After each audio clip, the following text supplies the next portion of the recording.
Sure, is this like this? Hello everybody, hello. Welcome to my channel and tonight's live stream, the Friday Night Natter. I know I'm late, guys. I'm so sorry. I know there's been 3 of you waiting for me to come on live. Bloody YouTube have changed the way they do the live streaming. And of course, I've had a week off and they've changed everything. And now I'm 15 minutes late for my live stream. I am so sorry, guys. I have no idea. I've had to set up this new one literally like in the last 30 seconds. So, yeah, anybody who's waiting on that other video, please come on over this one, guys. I am so sorry. I don't know what YouTube's doing.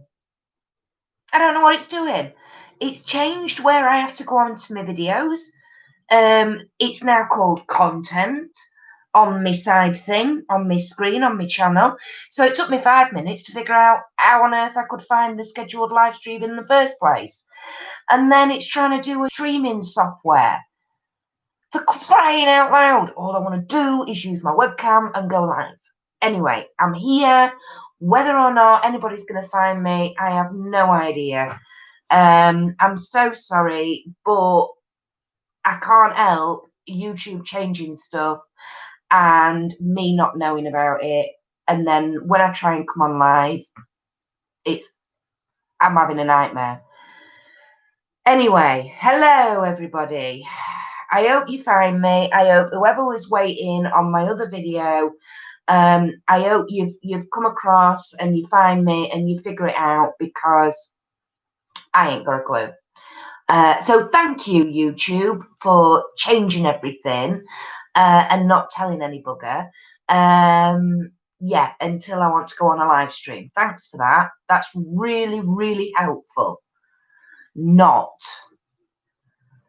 Take a drink. Anyway, let's get on to tonight's live stream, guys. If anybody joins me, then that's fantastic. I know I can see one person watching, so hello to whoever that is. I'm going to delete the other live stream. In fact, I might try and do that now so that people, although can I do that now? I have no idea. So that people know that this is the one I'm on. Oh, for goodness sake. I hate it when they fart about with stuff. I really do. Anyway, here I am. I've had a week off. I've been away for a week and everything's changed and throws me into a, complete and utter free fall of, like I say, being 15 minutes late for coming on here for you lot. Wonderful. So, how are we all doing this week? What have we been up to? Not just this week, the last 2 weeks. What have we been up to? What have we been doing? How's the weather been? I hear it's actually been fairly nice, or not this week so much, but last week it was okay. Which to say, when we went away, there was supposed to be, particularly here up north, it was meant to be some of the worst thunderstorms you'd ever seen in your life. So we went away and we were watching the news and going, oh my goodness, they're really having a deluge up there and we're down here and we're baking, because, I mean, seriously, we baked. 38 degrees on the Tuesday, it hit where we were. That was interesting. And there was absolutely no air. I have never seen a tree so still. Like normally you think, oh, there's not a lot of air, there's not a lot of breeze, but you can still see the odd leaf sort of feathering like that in the wind. No, there was absolutely nothing where we were. We had the first 3 nights we were there.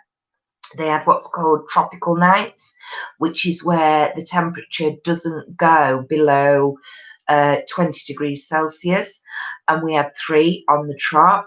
I think we've only had 5 in August so far, and yeah, we got 3 of them. I mean, we were stopping in a caravan, and when we got there and we opened the door, jeepers creepers, it was like 50-degree heat coming out and hitting you. It was awful. I have to say, it really, really was awful. None of us slept very well because of the heat. And it, like I say, just no air. It was really sticky and horrible. Not only that, unfortunately, the caravans where we were stopping, the caravan site, we stop there every year when we go. But God, this is going to sound really, but you could tell there was a different type of person stopping there this year that wouldn't normally stop there. And a couple of the families were allowing their kids to run around playing hide and seek till gone 10 o'clock at night. And every night of the week, they disturbed my 3 boys. In fact, I think it was the Thursday night, they ended up coming up literally round our van, and I ended up going out to them and saying, please guys, don't play hide and seek up here. You've disturbed my boys every night this week. Go on, go back towards your own vans. I mean, I was really nice about it, but I was firm about it as well.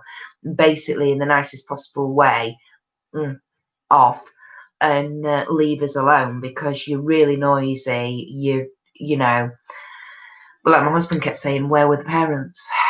You know, just letting the kids run around the entire caravan park. I mean, I say the entire caravan park. It's a very small caravan park where we stop, which is what we like. That suits us. I think there's only 30 or 40 vans, static vans. And yeah, I'm pretty sure we were stopping at the top end of it, in a corner, which again is what we like. And they were down the bottom, and it was just a nightmare. It was awful. We were trying to watch the snooker, and you wouldn't believe the volume that we had to have the TV on because of these kids running around all over the place. I mean, fortunately, they left on the Saturday, so we did get one good night's sleep, or the boys did, without being disturbed. But yeah, it weren't the best. But never mind, we had a fantastic week. We had a really great, relaxing week. We'd gone. Normally, when we go and see my sister, we have like a list of places we want to go and things we want to see. This year, because it was an unexpected visit, we were like, literally, if we go and spend the week on the beach, we'll be quite happy. We did spend one day on the beach, and even though the all 3 boys were lathered in factor 50, the 2 eldest ones got burnt, which was really, really, I couldn't believe it because I am so, come here. I'm like every half an hour, come here. But they were in the sea, and of course the sea reflects the sunlight, and yeah. But they had a fabulous time with their cousins. They really enjoyed it. We went to Osborne House, which, for anybody who doesn't know, Osborne House on the Isle of Wight is Queen Victoria and Prince Albert's residence that they built there. And she lived there for a number of years after his death. We've been around the gardens before and onto the private beach there, but we actually managed to get around the house a little bit this year. There was only the ground pictures on my camera. I also tried doing a bit of vlogging as well, so I'm not quite sure. I haven't checked the footage yet. I'm a bit of a scaredy cat whether or not to do it. So whether or not, I don't know. I might edit it. I might pop it up on my channel, just so you could see what we were doing, because we went to Beverage, we went to Carisbrooke Castle as well as Osborne House, and we were on the beach, of course. But I don't know. I don't know whether I'm going to put it on my channel or not, or whether just keep it for private for friends and family. But it was very strange, really strange, talking to the camera, and while I was out in public, it didn't feel right. I have to admit, it was a bit weird. But you know, you never know. I might do it again. I don't know. But yes, we had a fabulous time. Really, really nice and relaxing, chilled out. The journey was really good down to Southampton as well.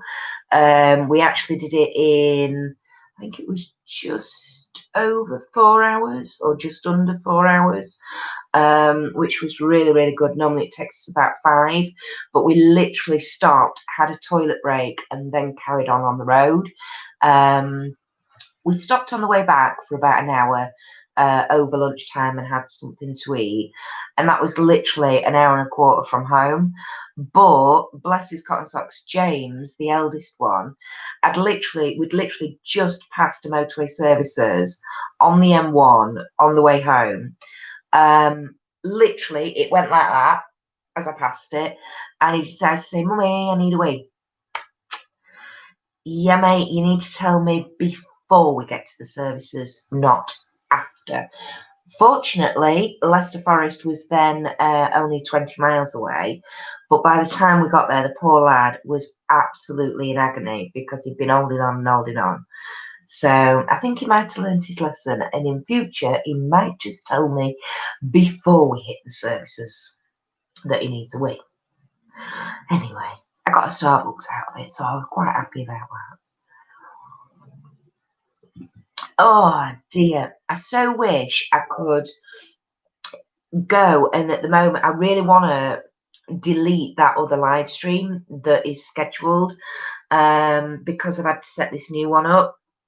But I'm a bit afraid that if I click off of this and go back into my studio, it's literally going to stop the live stream that I'm doing now. So I daren't do anything. Although I wonder if I can go in. If I do this, it might still work, and you might still see me. If you don't, I'll come back. Don't worry about that. Because I do need to delete that other live stream in case people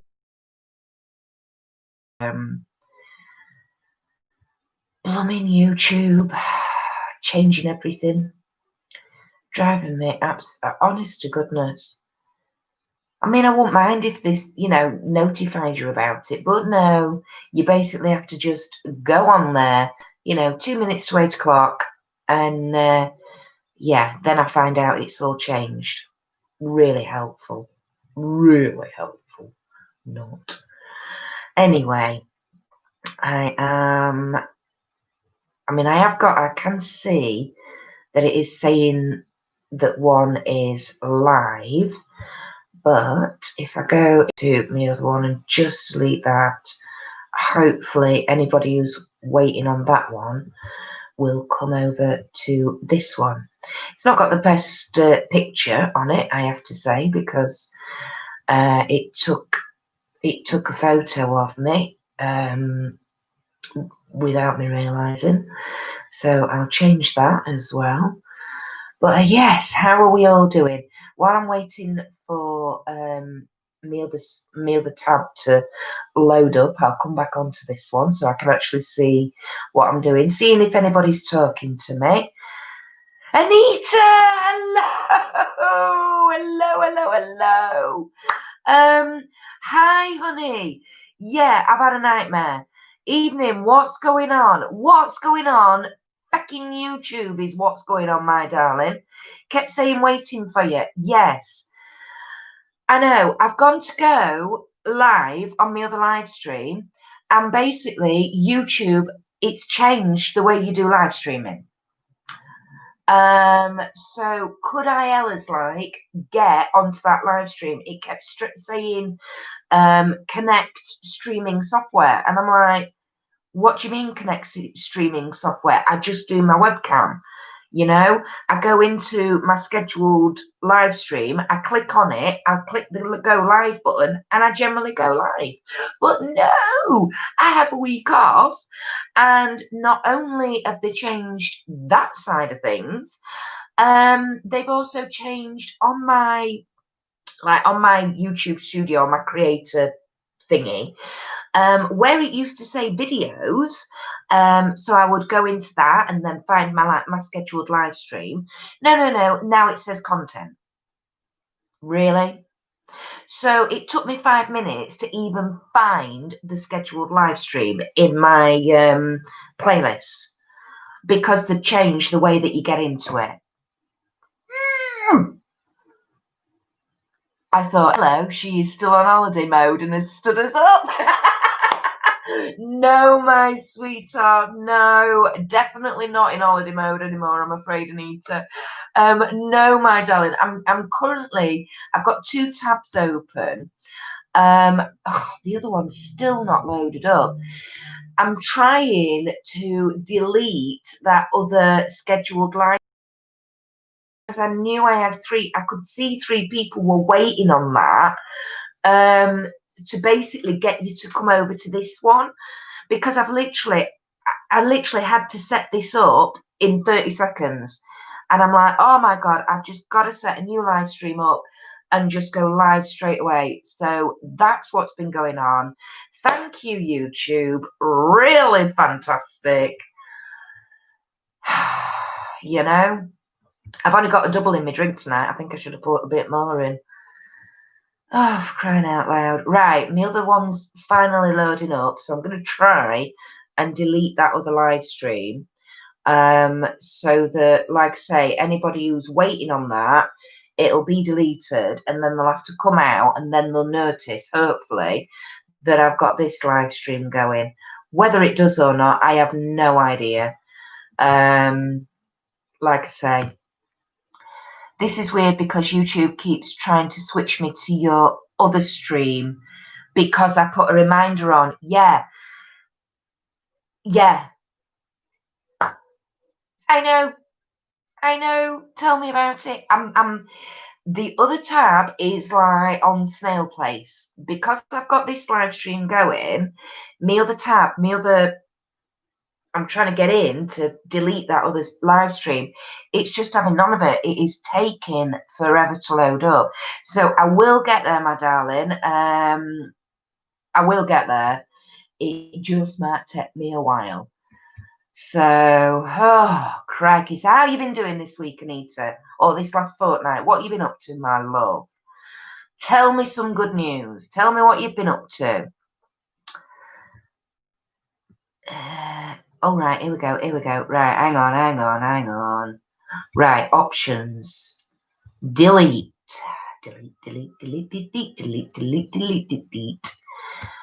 Delete that. There we go. Right.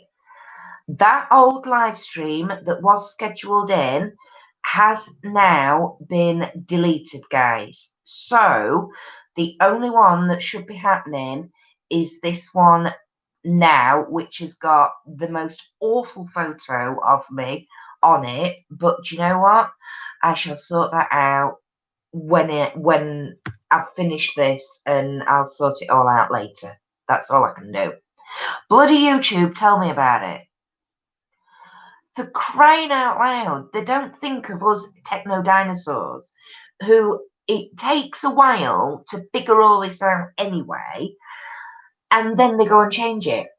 Like, no, that is not what you meant to do. You meant to leave things as they are, because if they work and everybody's happy with it, then what's the problem? You know? I'll figure it for next week. Maybe it was my fault. Maybe I did something. I don't know. Yeah, okay, not bad. Removed 1 kitten. Right, okay. So you've rehomed 1. Excellent. Now you've just got the 1 left. Originally thought I had a brother and sister. The brother got rehomed. The sister I named Lottie has turned out to be a Louie. Oh, so you had 2 boys then, my darling. There's nothing wrong with having boys. Believe me, apparently the less hard work than girls. I don't know, because I ain't got girls. But, well, at least you've, Lottie into a Louis. I like it. I like it. Anyway, how was the holiday? I think I missed your intro. Bless your cotton socks. His balls were a bit slow in growing. Have they not quite dropped? Is that what we're saying? Oh, bless you. Oh, never. As his balls drop now, though, that's what we want to know.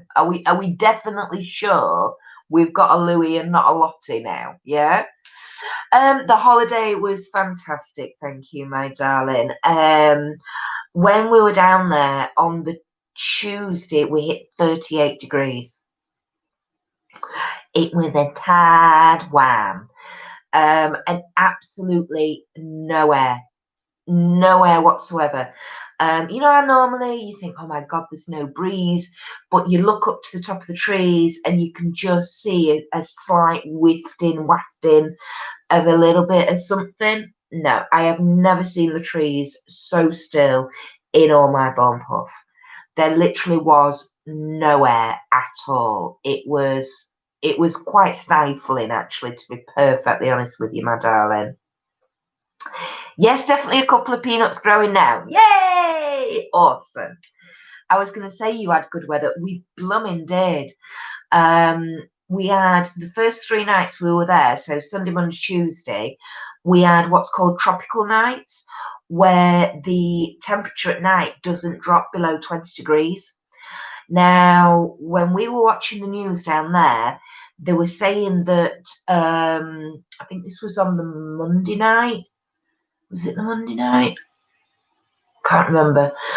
Either the Monday or the Tuesday, they were saying that in August, the UK had only had, it must have been the Monday actually, they'd only, in August, they'd had 4 tropical nights. Or they had, no, they'd had 3 tropical nights, and that was due to be the 4th, and then we had another one after.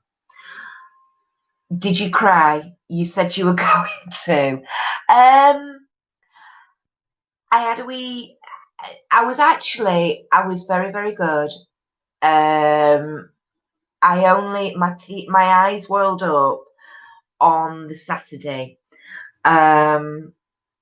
with our tills, with my youngest niece. She was the only one who was allowed to hug us all. She was doing all the hugging for everybody. Because my sister's a teacher, and because my brother-in-law works for Age UK, so obviously they're both around vulnerable people. And my eldest niece is the same age as my middle one. So yeah, so our tills, oh God, she broke me out. She absolutely broke my heart on the Saturday.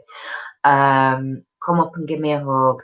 And she was like, hopefully we'll see you at Easter, because I'd said, fingers crossed, as long as nothing alters, we'll hopefully be going over for a week at Easter, which is near our Amelia's birthday, her sister.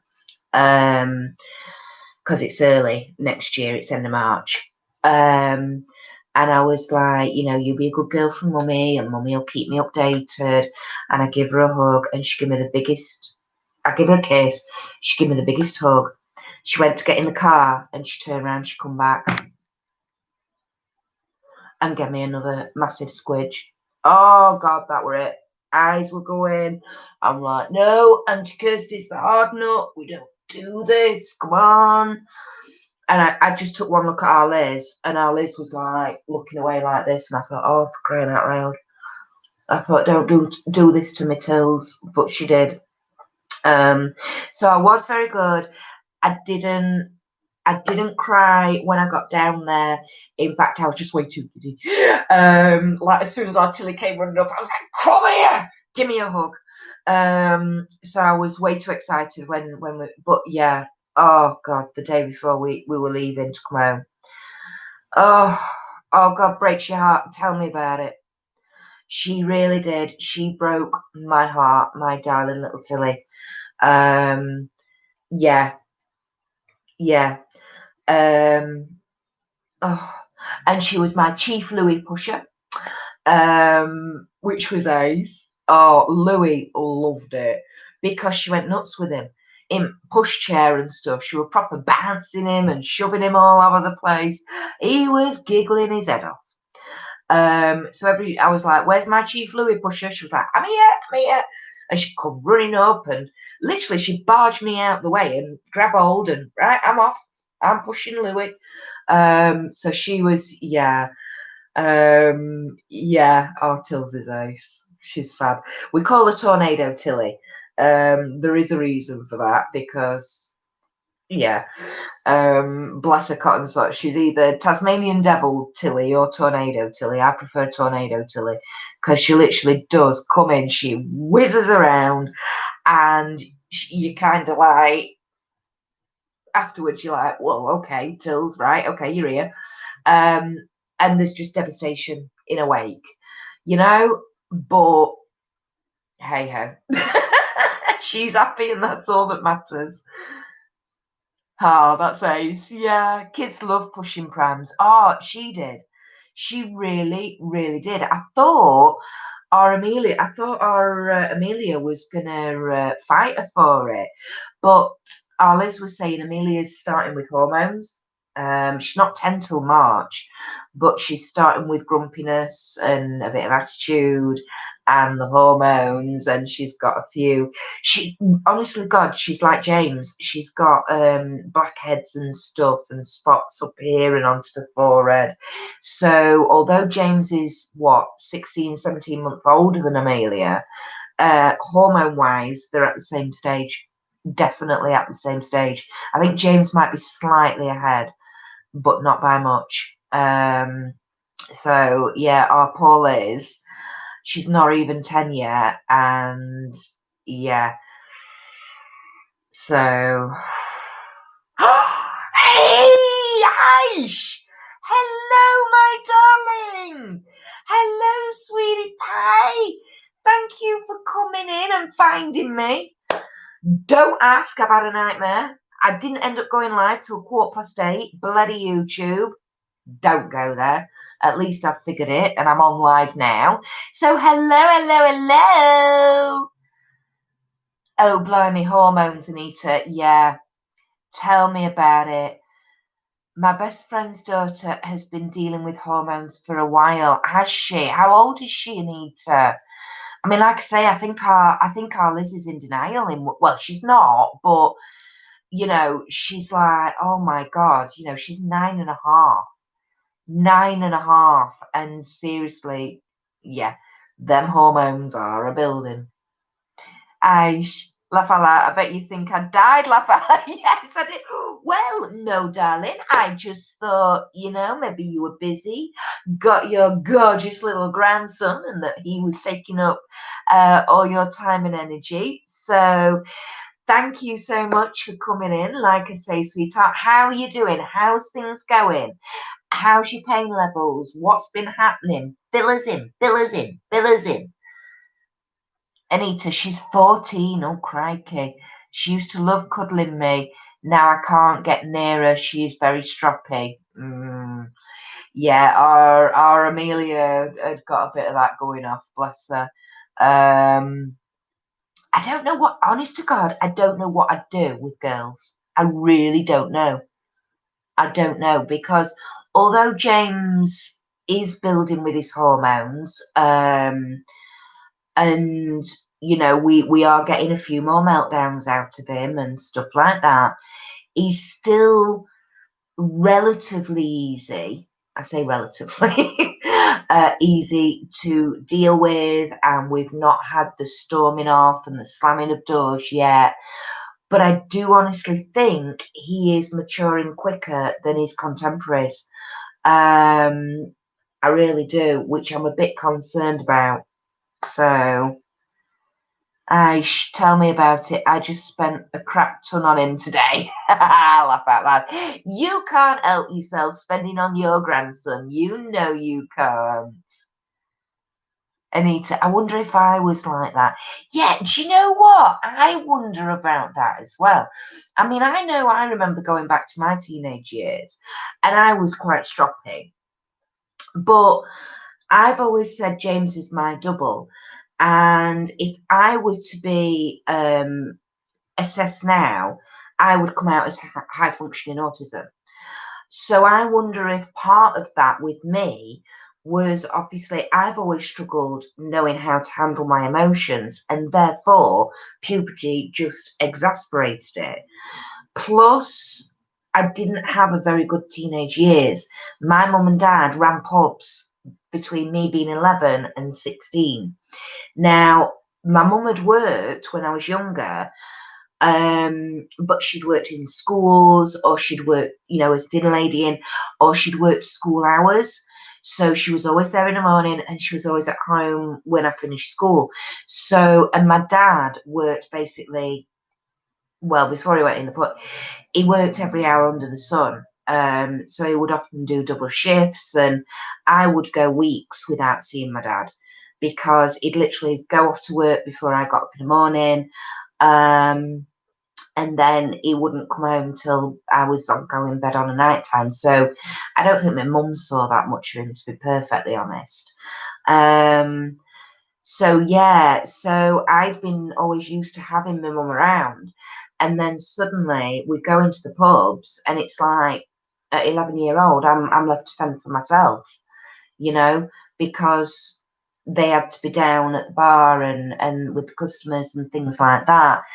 And I resented that for a long time, because I would go and try and talk to my mum, and she'd be either getting ready to go down into the bar, or she'd be busy. It felt to me like she never had time for me. So my mum always said, as I got older, she thought she'd gone through that hormonal period, and she thought, oh, got out of this the other side. That wasn't too bad. Yeah, it hit a peak. We came out the pubs when I was 16, and then we moved back to my birth town when I was 17. And that's when my mum tried to be a mum again, and I completely rebelled. So we had our really, really shaky period. It was for about 18 months between me being sort of 17 and a half to me being about 19.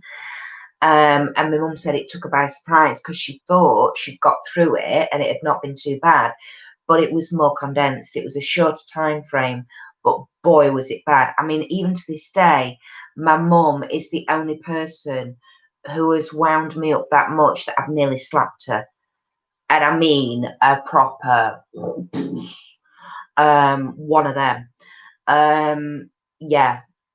So, but after that, she was my best friend. Once I moved out of home and I, matured a wee bit and things like that, she was my best friend, and she really was my best friend.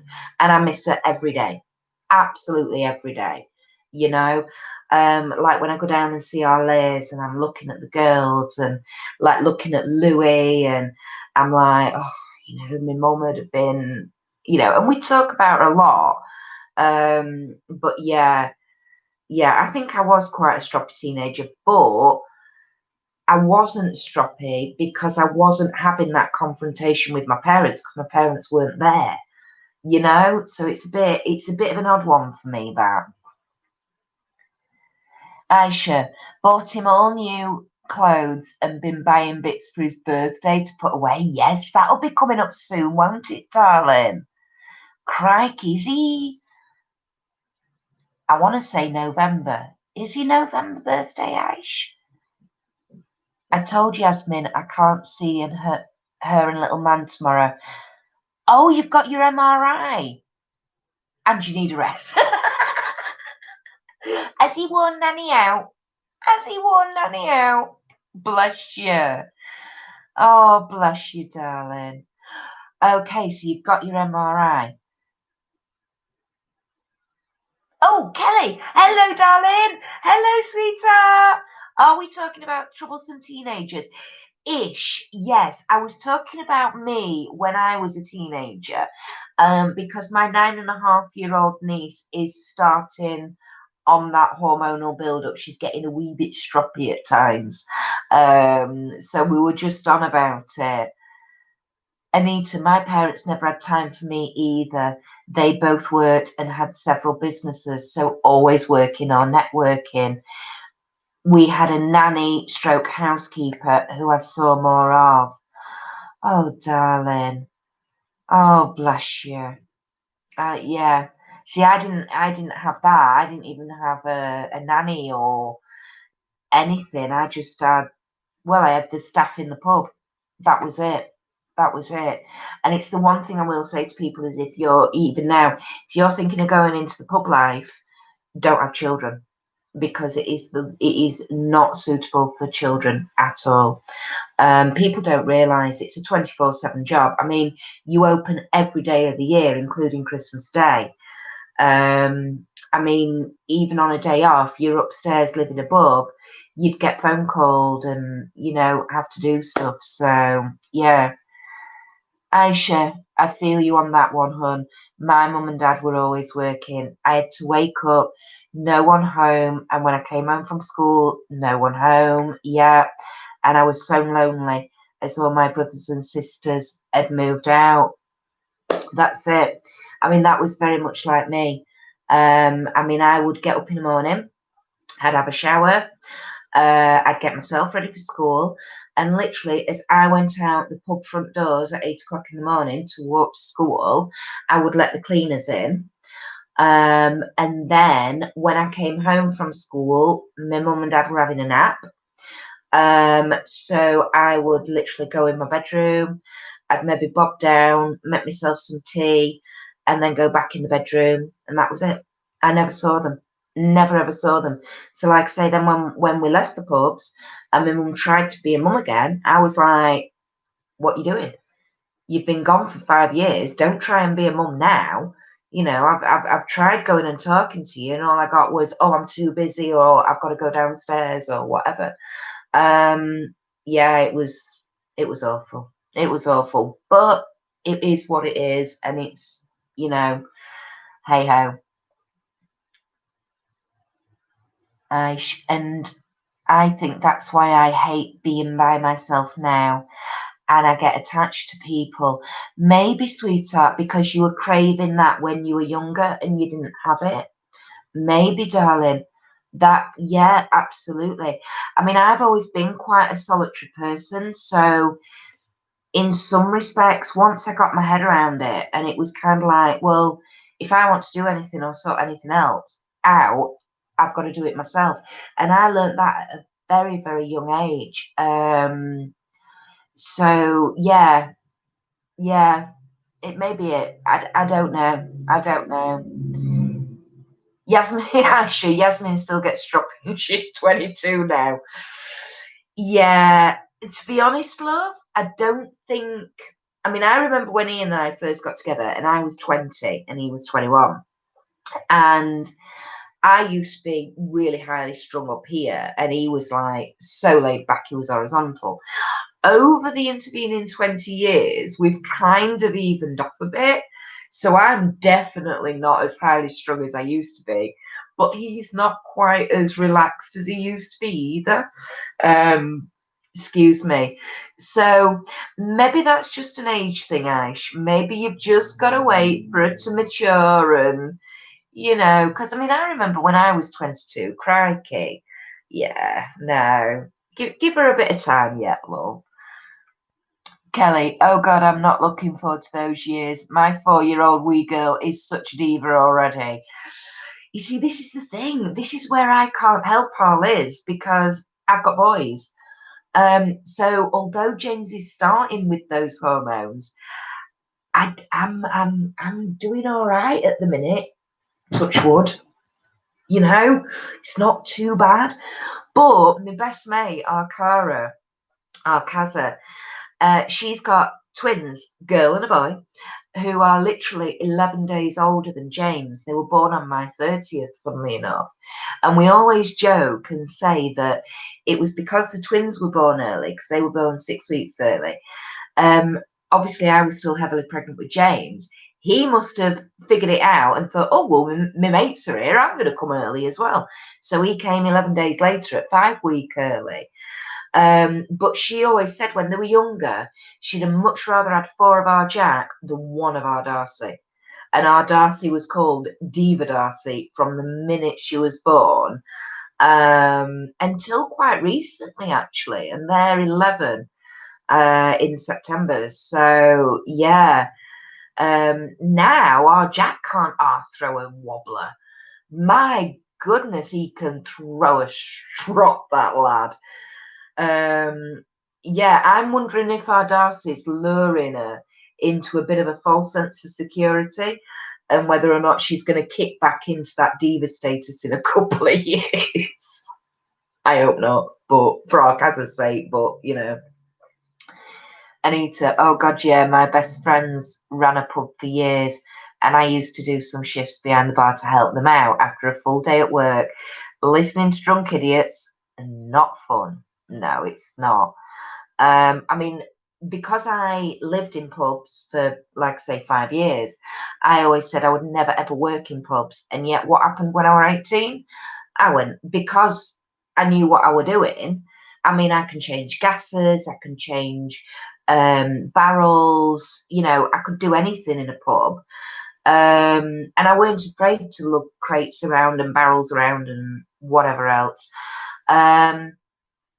You were well known for chucking people out, laugh out loud. Yeah, ditto. Because I've got quite a loud voice and I can project it quite a lot as well. I never needed a microphone to say "time, gentlemen, please" or anything like that. I'd holler.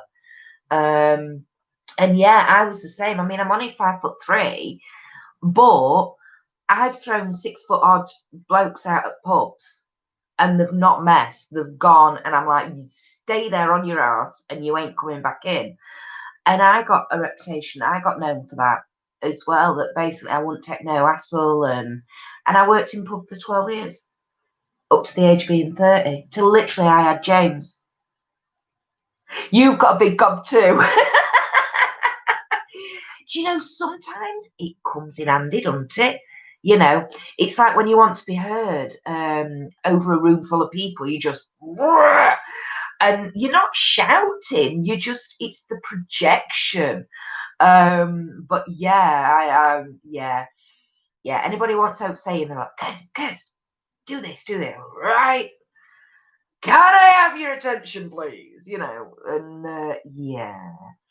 It was very handy when I used to help organise and run a charity fundraising night with my really good friend Louise, and we did it for sort of 7 years in aid of Macmillan. Raised over 20 grand in that 7 years, which was amazing.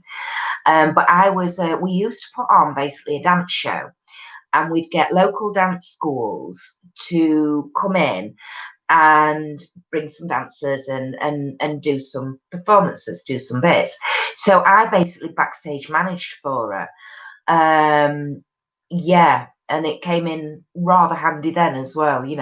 If you want to be heard over a room of kids messing about and, Ron, I need you locked down here now. Yeah, it was pretty handy. So yeah, I used to run around like a blue-arsed fly, in a right nice frock on the evening, but running about round barefoot to get everybody where they're meant to be. And oh God, yeah.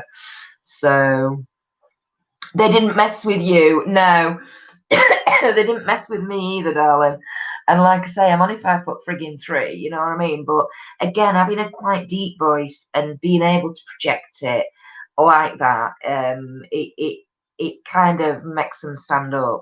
I mean, I remember one pub we worked in, we had a do one night, or they used to have turns on Saturday night. Anyway, they'd have the turn on, and then there was a group of people in of a particular sort of ilk, shall we say, and nobody. They were getting quite loud and quite noxious, actually. But because they were putting an awful lot of money over the bar, nobody would go and tackle them. And I'm like, well, I ain't afraid to go and tackle them. So I did.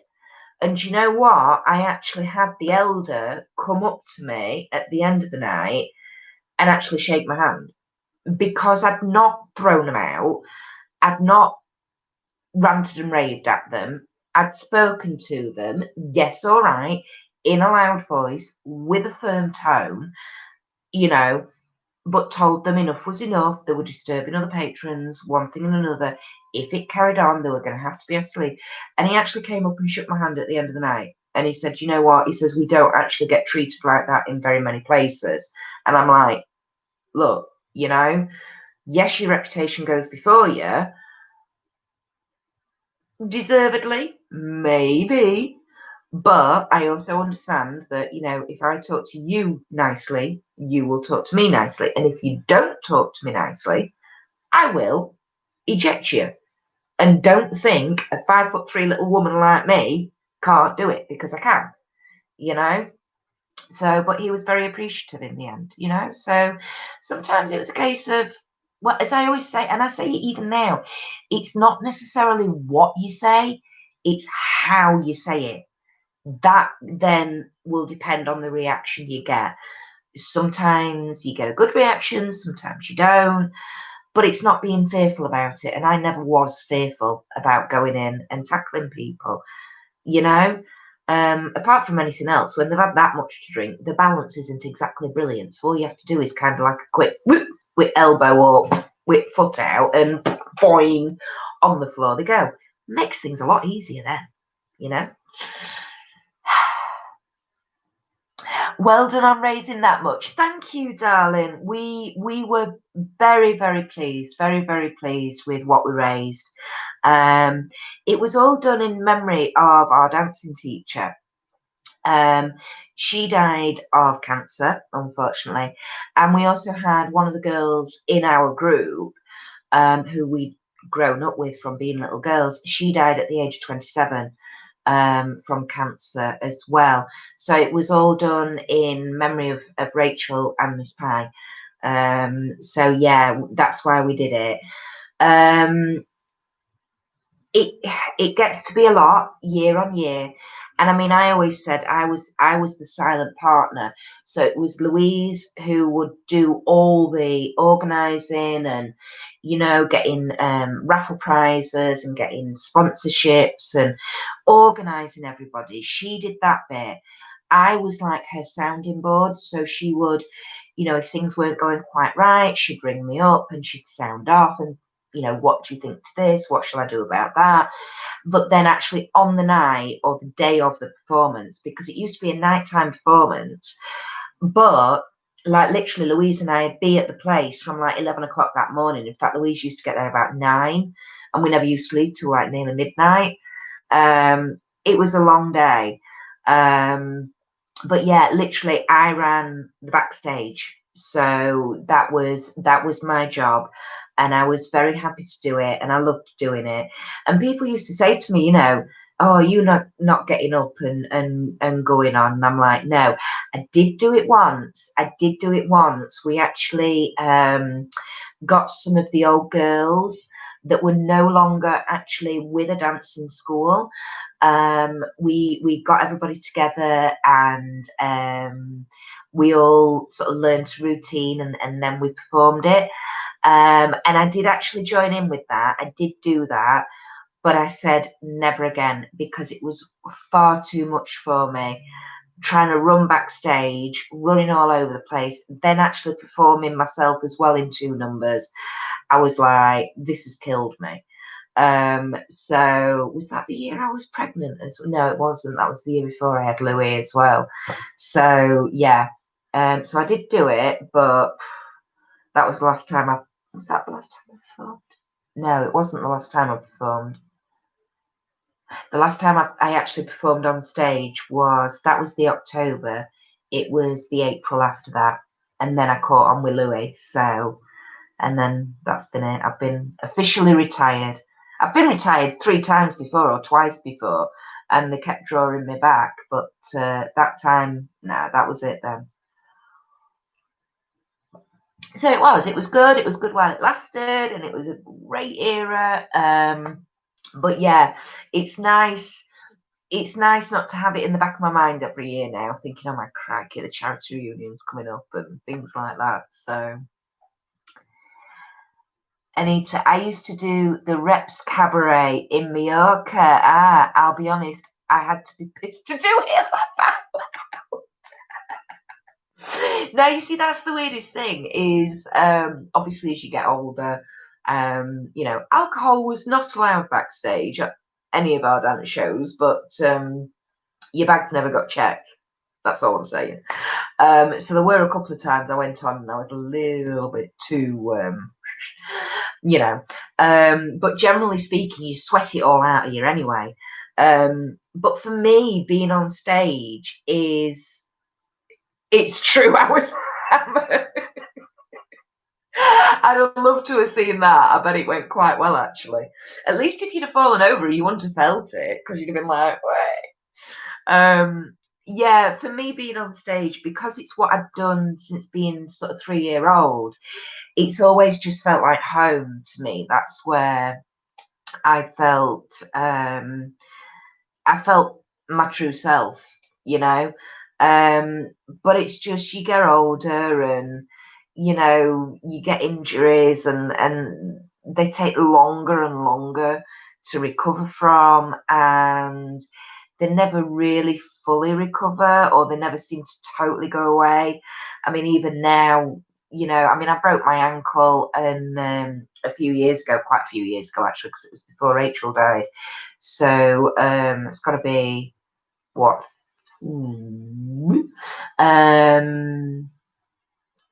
14 years ago, something like that. I broke my ankle, and I was coming down the stairs today, missed the bottom step, went over on that ankle, and I just had to sit there for about 5 minutes. And I'm just like, yeah, this ankle still bothers me even now.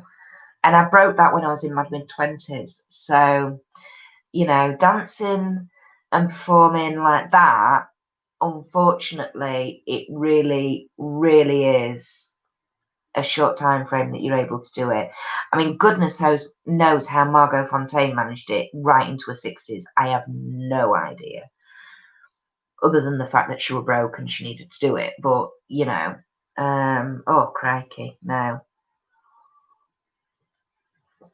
So I had to find another creative outlet. And this is what I came up with, I think. Possibly. I don't know. Talking of which, I've not done Anita. Oh, ouch. I feel that pain. I broke mine too 4 years ago and it's still weak now. Yeah. Mine is, love. And in the winter, it aches like crazy. I mean, in that respect, I was my own worst enemy because I broke it 2 weeks before the dance show, my annual dance show that we used to do with my dancing school. And I refused to go to the hospital. I did it on the Friday night. My friend Rachel, the one who died, she came and got Ian because I couldn't drive home. So she went in her car. She came to my house, picked Ian up, brought him back to the dance studio so he could drive my car home. And on the Saturday evening, Ian turned around and went, if you're not walking on that by the morning, I'm taking you to A&E. Worst thing he could have said, because I made myself walk on that ankle. It should have been potted. I should have gone to A&E. It should have been potted, but I didn't. Not only did I not go to A&E, literally, like I said, that was the Friday, that was the Sunday. That week, we had rehearsals as normal. And then the following Sunday was what we used to call a Sunday dress rehearsal. We used to have a Sunday dress rehearsal, then we had a Tuesday night dress rehearsal, and then we performed Wednesday, Thursday, Friday, Saturday. So literally, 9 days, not even that, 8-9 days after I broke it, I was at Sunday dress rehearsal.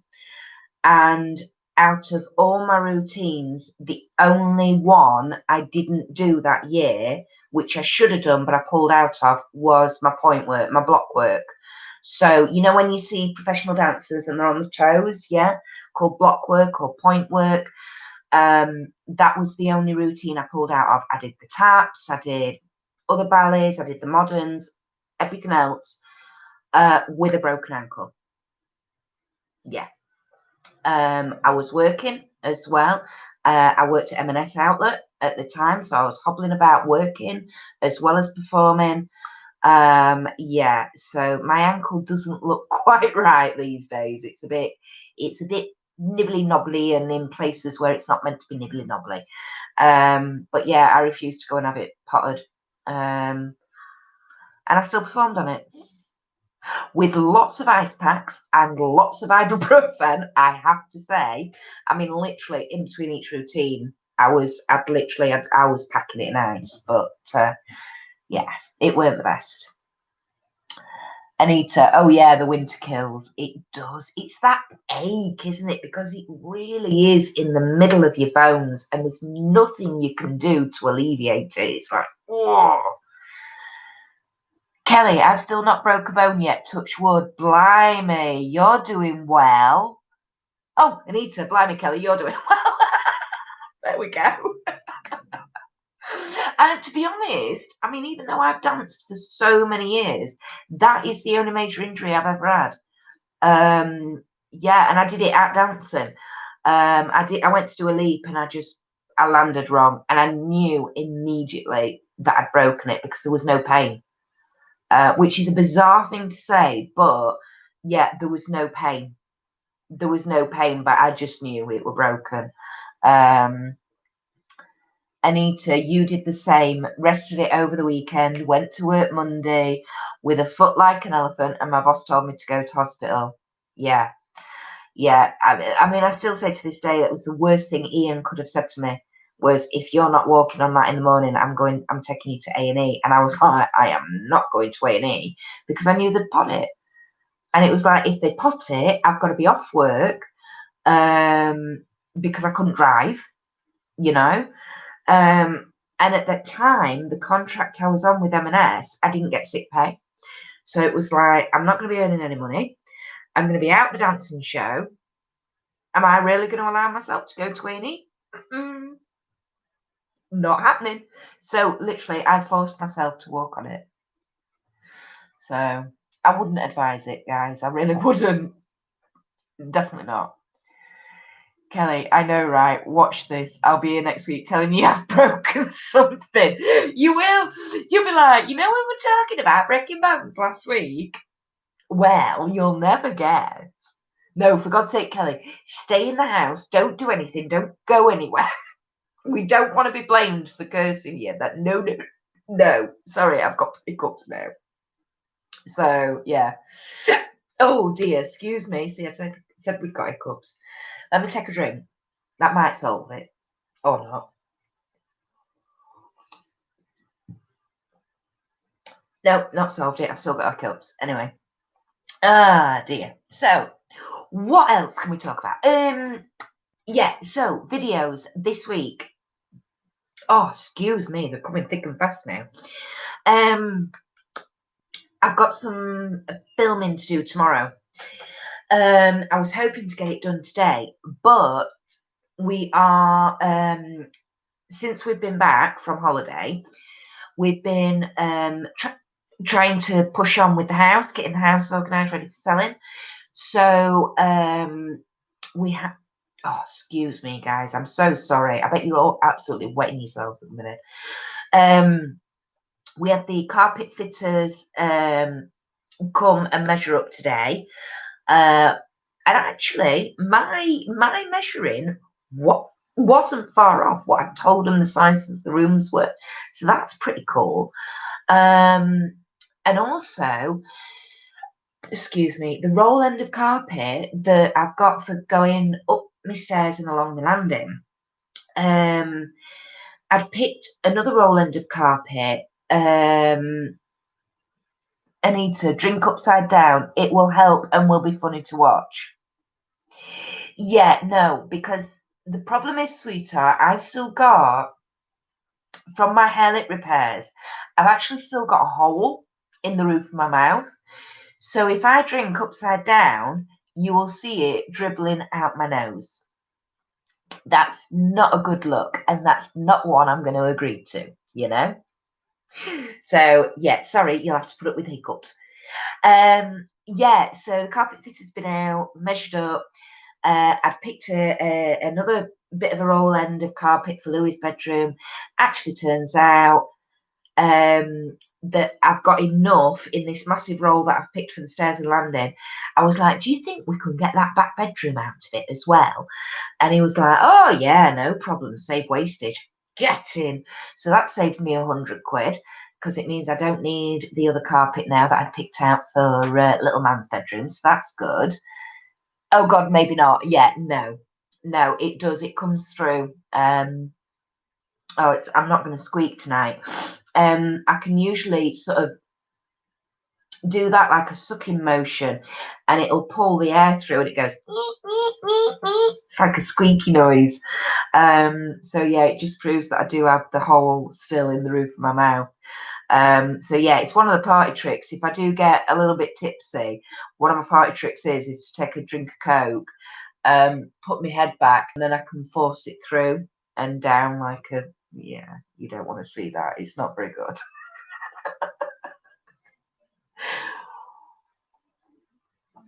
So that was good about the carpet. So they've come.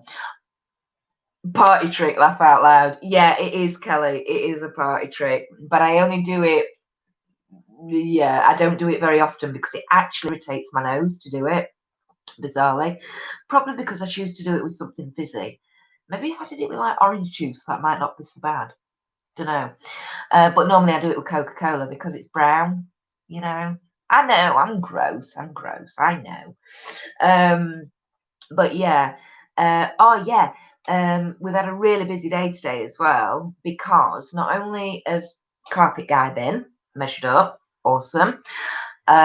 We've also, when we got back off holiday, we had a letter which was from the Office for National Statistics inviting us to take part in a massive nationwide COVID-19 testing thing, survey program, whatever you want to call it. Now, because we don't know whether or not Louis had it in March before lockdown came in, we think he might have done. Anita, oh, I'm doing that study. Yeah, well, basically, I rung up last Sunday, literally as soon as we got home, I opened that letter, told Ian about it, and he was like, yeah, let's get in it. So basically because for Louis, although we're only in the swab stage at the moment, literally she's been today and we've had the initial consultation. We've done all the swabs. That was interesting, trying to get the swabs down the throat and up the nozzle of a 2.5-year-old.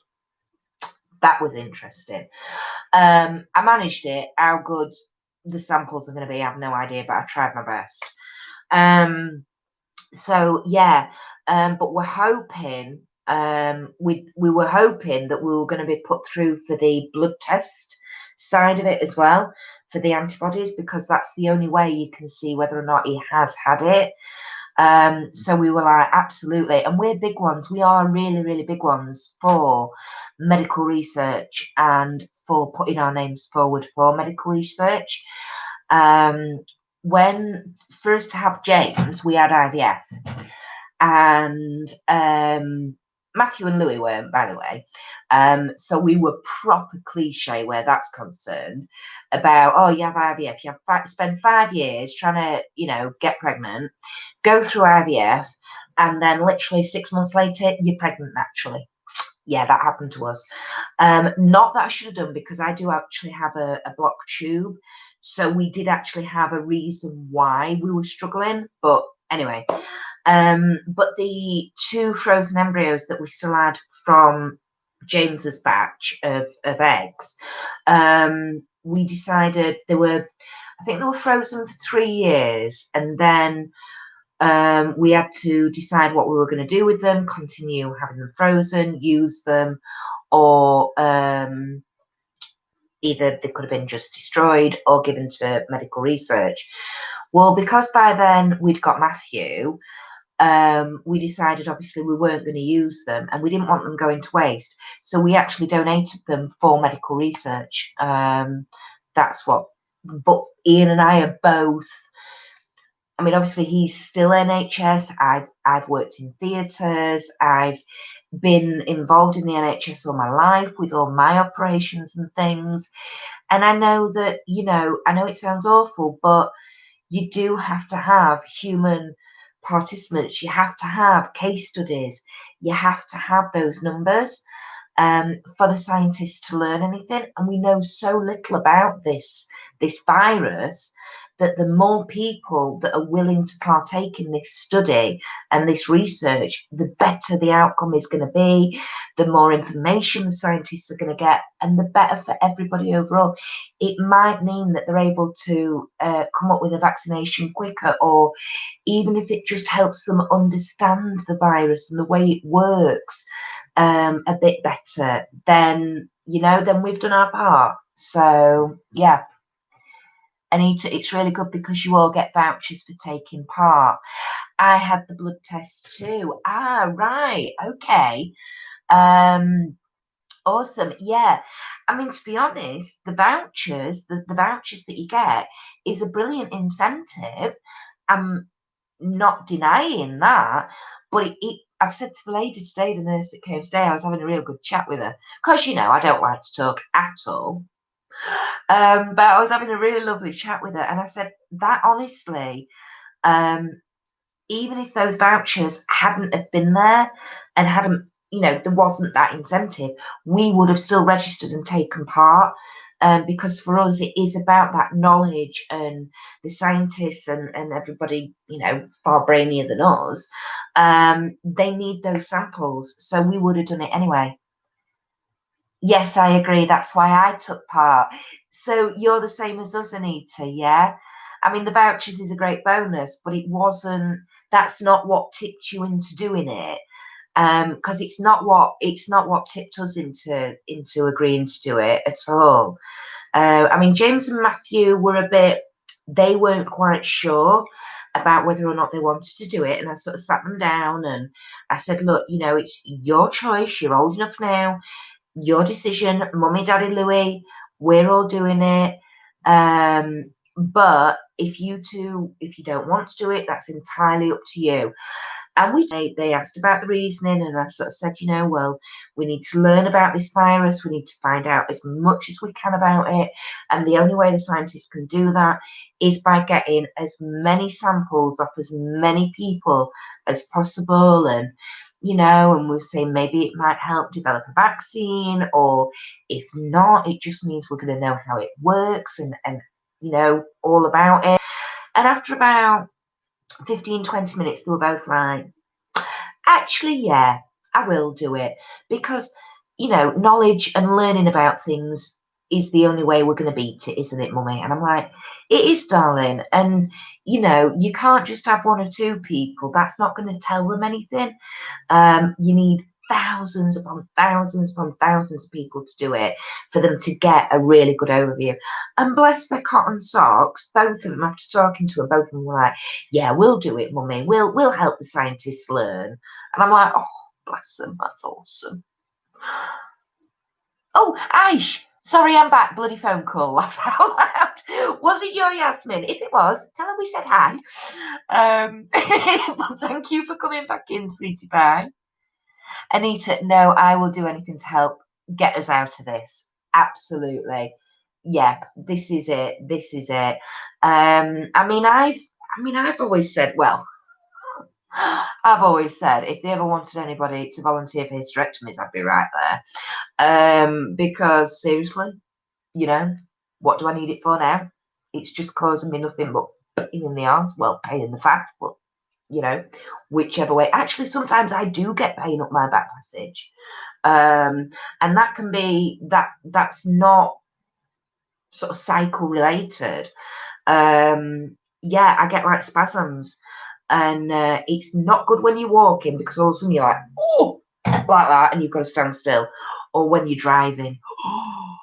When I'm driving and it happens, oh my God, it's awful. But it's like cramp. But yeah, anyway, we'll not go there. But it's yeah. So I've always said anything I can do for medical research, I'm there. As long as it's not putting my health at risk, it's not like I'm taking an unknown drug or anything like that. Although I was in a clinical trial for, oh crikey, what was I in a clinical trial for years ago? I think it was a particular pill. I can't remember, but I know I was in a clinical trial for something, which actually didn't suit me. Which was quite funny. But again, when you get your medication and it says about possible side effects, that all comes from clinical trials. So the side effects that I had are there in the paperwork, because you have to have that 1% of people who are going to react adversely to it, so that you know what the adverse reactions are, so you can tell people to watch out for it in case, and if they experience it, then they can be moved on to something else. So yeah, it's a bit of a backwards way on, isn't it? But it's got to be done, and we've got to do it. So, like I say, as long as it's not something that's going to particularly harm my health, I'm fine. I would never push the children into doing anything. I'm an adult, my choice, my decision. If they don't want to partake, that's entirely up to them. And I've said that with this study. I've said, look, if you don't want to carry on with doing it or being a part of it, that is absolutely your choice. It is not a problem at all. So we'll see, because James was actually pretty good having the swabs done. Matthew, oh my goodness, the poor little man. Although I think it was my fault, it wasn't too bad while I was doing the throat ones, but I went to do up the nose and I think I shoved up way too high and I hurt him. And then, of course, he was in sobs of tears and it was a nightmare trying to get it all done. But I did manage it. But yeah, I mean, he was still saying tonight his nose hurt him. But then again, he is a bit of a drama queen. So, I don't. I know it sounds awful, but I kind of sometimes take what he says with a wee pinch of salt, Aisha, it was my friend. She's driving to London airport to pick up her sister. She flew from Poland. She just stopped for a break in the service. Oh, bless. Oh, well, that's good. As long as she's all right and she's having a rest and she's not getting overtired with the driving, that's amazing. Awesome. That's like what we like to hear. Anita, you've done your 5 weeks now.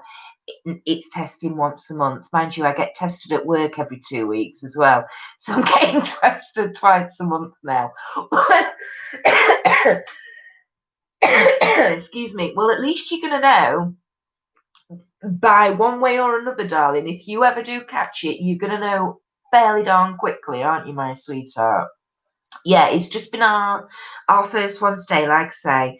So we've got the next 4, and then we go on to the monthly ones. So, but it's really weird because I was talking to my next door neighbour and I said about this letter. I mean, it did say that your address was pulled randomly. But I said to her, oh, have you had one? And she was like, no, don't know what you're on about. Because I thought, well, it's all right saying they pulled the address randomly, but do they do it on postcode,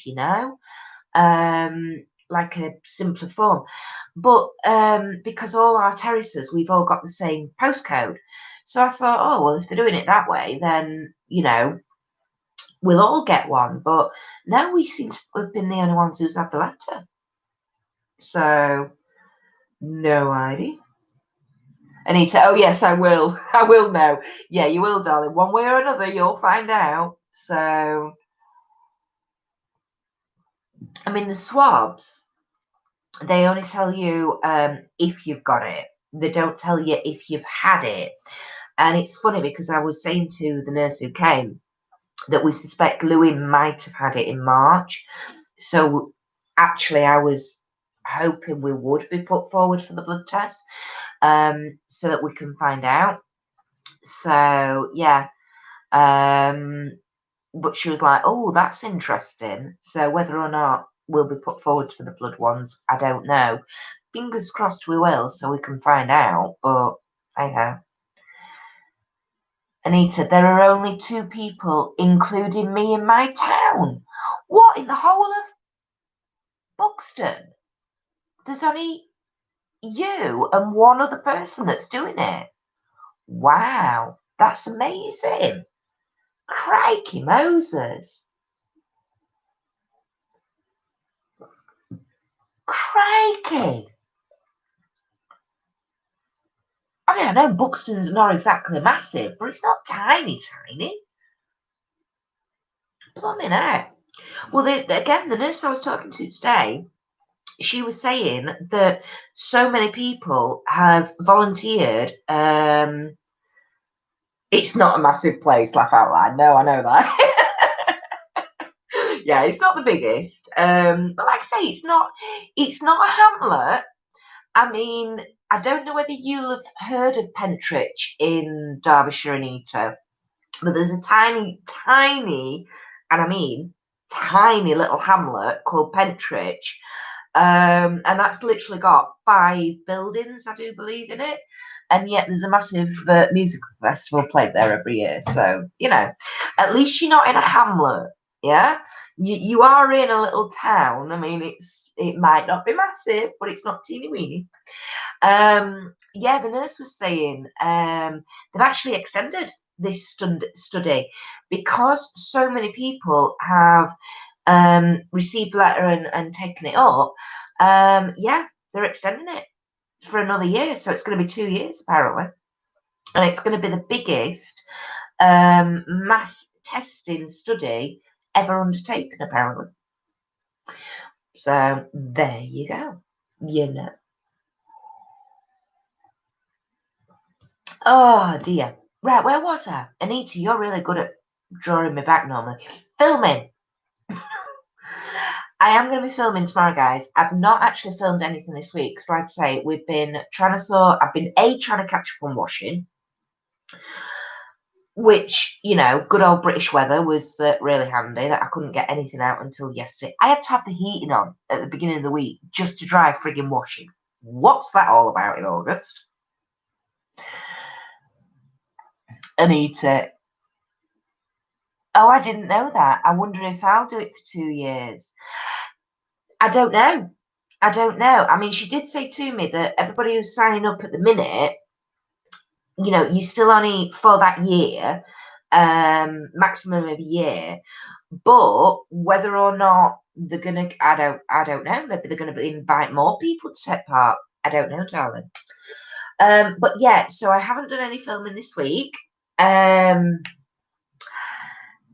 Just out of your lot's view is a massive box. And I mean a massive box. Honest to God, when you see the video, you'll think, why on earth has it come in a box like that? But anyway, so I have been a wee bit naughty and I have purchased something which will be filmed on an unboxing. But I'll be doing that tomorrow. Because like I say, I've been busy with the house all week and trying to get washing done, and Ian's finally sorted the garden. We've finished the garden makeover. Ian's done my pagoda and all my paving slabs, and it looks lovely.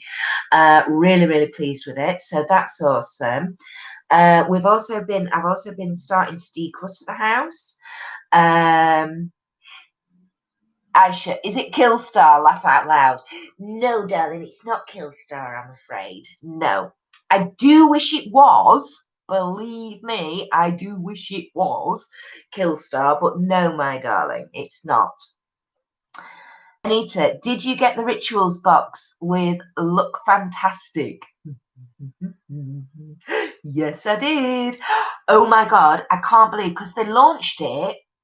Was it the day after we went away? Was it the day after we went away or a couple of days after we went away? And honest to God, I seriously, I thought it's going to be sold out. By the time I actually get back home, get an internet connection, it's going to be sold out. But it wasn't. So yes, I have got one of the rituals boxes. Can't wait. Yeah, and hey guys, how close were we to the price point? Oh yeah, we'd got it worked out a couple of weeks ago, hadn't we? Absolutely, bang on. They should employ us, shouldn't they? Anyway, Aisha, oh my God, Spooky Box was so good. Oh, Spooky Box. Oh, Aish. Oh my goodness. Wow. Do you know that cuff bangle? I wore that all week when I was away. Absolutely adore that cuff bangle. The bag. Oh God, that bag. That bag is ace. I just love feeling it. It's amazing. Oh, I've got another unboxing as well, which was filmed at the same time as the Spooky Box unboxing, but I haven't put it out there yet. I'm going to tease you all and tell you that it's coming on Sunday. So yes, it's been a couple of weeks since it's been filmed, but if you thought Spooky Box was good, wait for that one, Ash. That's all I'm saying. Yes, I'm jigging about because I need a wee, guys, so I am going to have to go shortly, I'm afraid. Kelly, what are your thoughts on the new J-Star palette that's coming out? Okay, the Orgy collection. Yes, I've seen the unveiling. Am I going to be getting it now? No. I feel a bit awful about saying that because although it's neutrals, I love the top two lines. Those top two lines look really interesting because some of them look duochromy. They look like they've got a shift in them. And I love the lighter aspects. I like the shades that are in there. And I agree with him when he says, you know, if you're a neutral person and you just want one neutral palette, that is going to be the palette you're going to want because you have got your full spectrum, you've got your full shade range, very much like the cremated palette with the greys. He has said he's been asked for a neutral palette for years. He's finally done it. Is it me? No. Is it the vast majority of everybody else out there? Yes. Do I expect the formula to be as good as he normally puts out? Absolutely. So yeah. I tell you what did I quite like? I quite liked the soft feel mirror, but I've got two mirrors already, and you know, I really can't justify buying another one. So you know, so I think I won't be getting anything from this collection, but he has said he's got lots planned for coming out this year. So let's see what else he comes out with. So. Anita, we were right on the price. We were, darling. Yes. Aisha, I got Spooky Pajama subscription box coming in October. I'm so excited. I think I have looked at that, Aish. I think was it you that mentioned it ages ago, a few weeks ago? And I was like, I looked into it and I was like, oh, really like this. But my subscription box outgoings are rather ridiculous at the minute. So until I cut back on a few of the beauty boxes, I'm not allowed to do anymore. And that's me saying that, nobody else. It's just I have a budget for my channel every month, guys. I think I've said this before. It's not a teeny weeny budget, but it's not endless.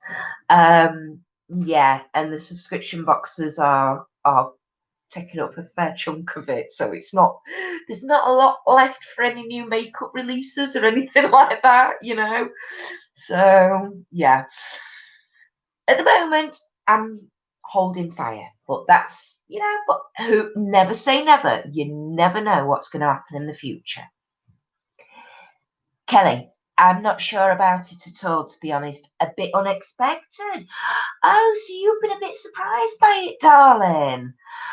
Right. Oh, you see, now I wasn't surprised about the neutral palette at all. He dropped hints at the beginning of the year when Bloodlust was released. He dropped hints about neutrals, and I know people had kept on at him and on at him about a neutral palette. So, although androgyny is fairly, well, I say neutral, it has got green and blue in it and stuff like that. But yeah, I think it'll do well. I really do think it'll do well. Is it why I is that colour story what made me gravitate towards his brand? No, because what made me gravitate towards his brand was the wild, the wacky, the out there. I mean, I'm absolutely gutted he's discontinued the Alien palette. I so wanted the Alien palette, and unfortunately, I've just missed out. And can you get one now for love nor money? Can you, Ecky Thump? No chance. So yeah. Aish, I want J-Star to bring a really vampy goth palette with blacks and reds. Yes, so do I, my darling. We need some real good, deep blood reds. I mean, I know we've got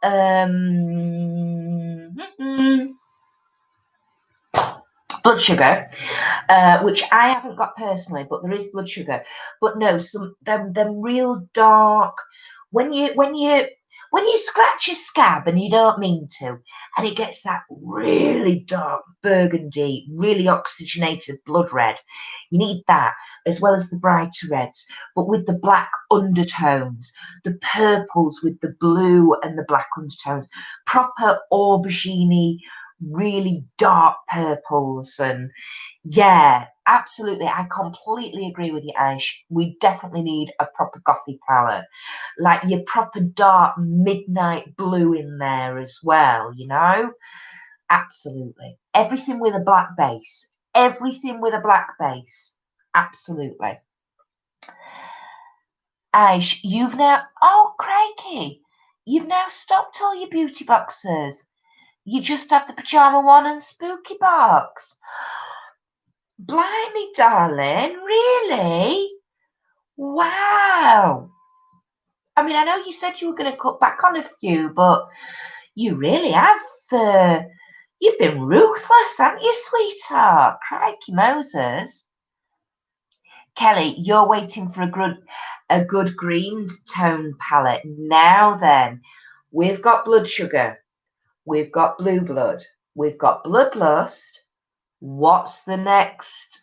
To me, the obvious colour story to go with is your greens.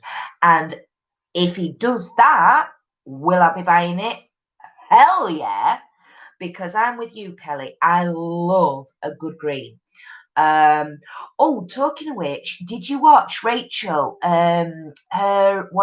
She did a colour pop look with the Just My Look palette and the Blowing Smoke, the black and grey palette.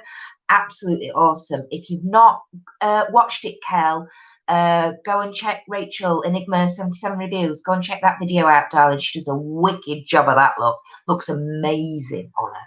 And she puts a green wig on as well, so it's even better. But yeah, I'm waiting for a good green tone palette as well, my darling. Can you imagine? I mean, when you look at like the cremated palette and the tones of greys that he's got, and even though it might have like a green or a bronzy sort of top tone, there's still that grey underneath. Can you imagine what he could do with green? Oh my word. Yeah, I'm there. I'm raising my hands for that vote, my darling. definitely. I just feel they are getting rubbish. Yeah, so many repeats, and old stock items and things I wouldn't use, and the shades of makeup are not me. Yeah, that's kind of my kind of thing with the beauty boxes as well, a little bit, Ash. I mean, don't get me wrong, I love receiving makeup in them. But like we were talking about on here a few weeks ago, guys, weren't we? About how there's no specific makeup subscription box in the UK that literally just does makeup. The only one that I knew of was by the Cruelty Free box, but they stopped it in April. I only ever got their box once, and it was awesome. I loved it. I'm still using all the products even now. But yeah, when the next box was due to come out, they sent an email and said, we're really sorry, but we've not been able to create it, and they've stopped doing it, stopped offering that makeup box, which I think is a real shame. I think there's a real gap in the market there. Yeah, I kind of agree with you, darling. I mean, like I've always said, I've always, in my own mind, I've always thought I would do each box for a year. And then at the end of that year, I will reassess, and whether I continue with it or whether I drop it, we shall wait and see. I mean, the first ones that are coming up are in November. So yeah, we'll wait and see, guys. Wait and see.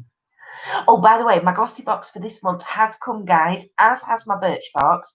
My birch box was delivered the day after we went on holiday, and glossy box, they tried to deliver that last weekend. So obviously I had a thing through from Royal Mail, and I went and picked it up from the post office at the beginning of the week. Because I haven't had a chance to do my filmings yet until tomorrow. So that's two of the unboxings. Yes, I've got the Rituals box from Look Fantastic. That'll be another unboxing for you. And then I'm just looking down here at my little corner. And then I've got one whole video to do as well. I think one whole video to do. So at the moment, I've got 4 videos to film tomorrow, plus a makeup look to film as well. So another busy day for me tomorrow. So they'll be coming out over the next couple of weeks, guys. So that's what's coming up on the channel. So fingers crossed, I can start getting more makeup looks out there for you as well in the next few weeks, because one more week to go, one more week till school is open. Yay! Yep, the kids go back to school a week on Wednesday. So once they are back and out of my way, and I've only got little man to deal with, fingers crossed I should have the time to do lots more makeup looks. Wild and wackies, I can get some more tutorials filmed and get back to actually putting that content out there, that I started my channel for, not just the unboxings. So fingers crossed anyway, fingers crossed. Oh, hang on, where am I? I've lost my doodah. Kelly, I've not seen it yet. I'll definitely have a watch later. Okay, darling. Yeah, go and watch Rachel's, like I say, Colourpop video. It was, I think she uploaded it a couple of days ago. So, but it's a green and black look. Amazing. Awesome. Definitely a gap in the market for it. There isn't there for just a makeup subscription box. I mean, I know I signed up to one called Kingdom of Beauty, and I think I mentioned this on a live stream a while ago. Do not go anywhere near that company. They fleeced me out of money, £54 worth, and I had to go through my bank and got it refunded through the fraud department and all that. But that was the only one other than the cruelty-free box, that's the only one I've come across that was makeup only. But I never actually received a box from them, so I've no idea what sort of, yeah, I have no idea. But anyway, there we go. Oh, good stuff. I hope you get a nice shade of the Huda. Oh, okay. Well, I've no idea, Kelly. Oh no, that's making me worried now. I've no idea, darling. I shall find out tomorrow when I do the unboxing. Because literally, hang on. There you go. Look, there you go. It's still all sealed, guys. I'm trying not to show you my address. I got variation 4. I've got variation 4. So that's all I can tell you. But yeah. So yeah, busy, Anita. Absolutely busy. Aisha, I have a few Killstar hauls, a Shine haul. Oh, a PR haul. Oh, darling, I'm interested. Oh, and some beauty bits and AliExpress haul. Misguided. Does this mean that you're doing some filming and uploading, Aish? Does it, darling? Anyway, Anita. Oh, Kelly, she didn't know about the Huda. Laugh out loud. No, is there a Huda Beauty item in there? Oh, well, that's good. I like a bit of Huda Beauty. That's fine. Anita, you got that variation. Excellent. Zip. Don't say anything because I have no idea. Kelly, oops. Bless you. The variation is only the shade of Huda. Oh, right, okay. Right, okay. So if that's the only variation in the boxes this month is the shade of the Huda. Right, okay, honey. Ash, that would be telling, haha, but I'm all prepared, laugh out loud. Oh!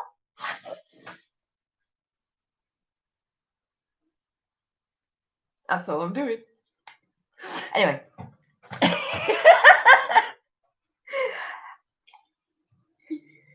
Right. I really am. I'm going to have to go now, guys, because I've been sat bobbing around. Kelly, there are 10 different shades. Really? Oh, baubles. Oh, come on. Out of a choice of 10, I'm bound to end up.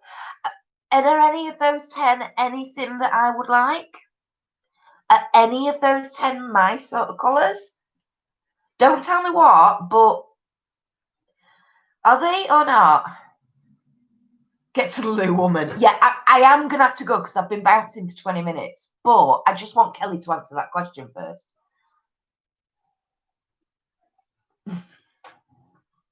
Yeah. Anita, you reckon there might be a colour in there that I'll be all right with? Really? Out of a choice of 10 shades? Really? Kelly, maybe one or two. Okay. All right. Oh, guys, you've really got me intrigued now. And as you can tell, I've not watched anybody else's unboxings of the Glossy Box either. I refuse to do it now. I used to do it. I used to watch like Claire, Diary of a Beauty Geek and all that. But no, I don't do it now. I try not to, so that when I'm filming, you are actually getting my true and honest reactions. And as you know, you'll get them. Hopefully you get a nice red. That's what you want me to get, Ash, so that I'll be like, oh, I'm going to give this away. I know where this will go. I know your trick, missus. Anyway, guys, thank you so much for finally finding me. I'm so sorry there's been such a mix-up tonight with this live stream. I will try and figure it out for next week, but have no fear. I am here next week. I will be here 8 o'clock-ish, as close as I can, as long as YouTube doesn't change anything again. Yeah, Ash. See, I know. Ha, ha, ha. Yeah, I'm on to you. Oh, dear. Enjoy the rest of your night, everybody. That's from Kelly. Absolutely, Kelly. You too, my darling. Anita, have a good weekend, all. You too, my sweetheart. I've got a busy, busy day of filming tomorrow, and then Sunday and Monday I'll be editing. So, like I say, keep your eyes out, guys. Thank you so much for joining me tonight. I've really missed you all. I can't believe I've had a week off. I really, really missed you. Same time, same place next week, everybody. And I am now going to go for a week. All right, guys. See you later. Bye. Bye, Ash.